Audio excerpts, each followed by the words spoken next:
Bonjour à tous, mon nom est Alexandre Vézina, entrepreneur conseil et également auteur de livres d'affaires. Si vous visionnez cette vidéo-là, c'est probablement que vous avez participé à la prévente de mon nouveau livre marqué au fer rouge. Donc, vous avez acquis une copie du livre, au moins une copie du livre. Sachez que le livre est présentement dans les mains de la maison d'édition. Je sais qu'il est en révision linguistique, montage, puis il va partir en impression prochainement. Donc, théoriquement, s'il n'y a pas de délai, ça devrait être publié là, sous peu, donc vous devriez recevoir vos copies dans les prochains mois. Autrement, j'avais une petite anecdote à vous conter en lien avec la rédaction de ce livre-là. Ça a été pour moi, je dois vous l'avouer, un chemin de croix. Okay? Ça a été compliqué, mes collaborateurs qui sont proches de moi le savent. Ça a pris plusieurs centaines d'heures rédiger ce livre-là. C'est un projet que j'ai commencé au mois de janvier dernier. Et la rédaction, tout le temps en dehors des heures de bureau, donc tôt le matin, tard le soir, la fin de semaine également, parce que je ne gagne pas ma vie à écrire des livres, on s'entend. Et j'ai interviewé à peu près une cinquantaine d'entrepreneurs pour finalement en garder uniquement une vingtaine dans le livre. Mais je voulais vous expliquer le processus en arrière de ça.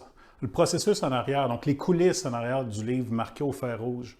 Donc, j'ai choisi des entrepreneurs qui faisaient partie de mon réseau pour la grande plupart. Certains que je pensais qu'il y avait une histoire intéressante à raconter, tandis qu'il y en a d'autres que je savais qu'il y avait une histoire intéressante à nous raconter. Donc, une histoire qui les a traumatisés ou qui en ont sorti finalement vraiment grandi avec des leçons d'affaires super importantes pour eux, mais aussi pour tout le monde. Donc, de faire découvrir ces histoires-là en toute humilité. Donc, dans le processus, c'était beaucoup d'envois de courriels, de demandes. Ensuite, de prendre un 45 minutes d'interview, donc en direct, Zoom, pour faire ressortir, questionner, aller chercher le crunchy des histoires, les détails aussi, l'ambiance rattachée aux différentes histoires qu'ils ont vécues, pour ensuite faire, pas rédiger, mais retranscrire les conversations que j'ai eues avec ces entrepreneurs-là, utiliser ça pour choisir, parce que souvent, ça faisait peut-être une quinzaine, une vingtaine de pages d'un document Word au niveau des histoires, questions-réponses, mais ensuite de distiller l'essence de l'histoire, de distiller l'information pour garder juste ce qui est pertinent, recentrer, la rédaction, faire lire finalement les chapitres par un de mes collaborateurs, retrouver, envoyer aux entrepreneurs pour leur approbation, les changements effectués, les signatures des contrats, etc.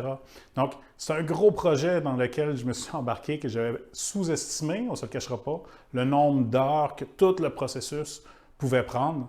Or, pour ceux qui me connaissent un peu plus, rédiger un livre d'affaires, donc mes autres livres d'affaires, ça me prend à peu près un mois et demi, 2 mois, souvent de la rédaction pour une trentaine d'heures, tandis que là, on compte par plusieurs centaines d'heures. J'aime mieux pas le calculer, mais je pense que c'est au moins 300 à 400 heures, finalement, que le processus aura pris. Donc, j'avais hâte que ça finisse. En gros, c'est ça la morale de l'histoire, mais je sais que vous allez apprécier. J'ai eu les commentaires dernièrement de la réviseure linguistique qui mentionnait qu'elle avait de la difficulté à réviser, d'un, parce que c'était bien écrit, de deux, parce que ça se lit comme un roman, les différentes histoires, puis les gens embarquent rapidement dans ces histoires-là. Donc, j'ai hâte que vous découvriez ça à l'automne. Donc, prochainement, je vais vous redonner des nouvelles pour avoir un estimé un peu plus précis de la date que vous allez pouvoir recevoir votre copie du livre. Donc, sur ce, je vous souhaite une bonne fin de journée. J'ai bien hâte d'avoir vos commentaires sur votre lecture lorsque vous allez avoir le livre entre vos mains. Au revoir.